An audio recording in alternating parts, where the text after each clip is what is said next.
Skipper. It truly is such an incredible honor for you to meet me. Now, on top of being your skipper, I will also be your lion tamer, snake charmer, crocodile wrestler, dance teacher, volleyball coach, and if you don't laugh at my jokes, your swimming instructor. Yay! There are those laughs. I knew they'd get here eventually. So, who's done this before? Is anybody returning? Welcome back. Any first-timers in the house? Do we have any rookies? Cool beans.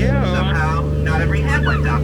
That's there, but I don't see anyone. Canoe? Ow.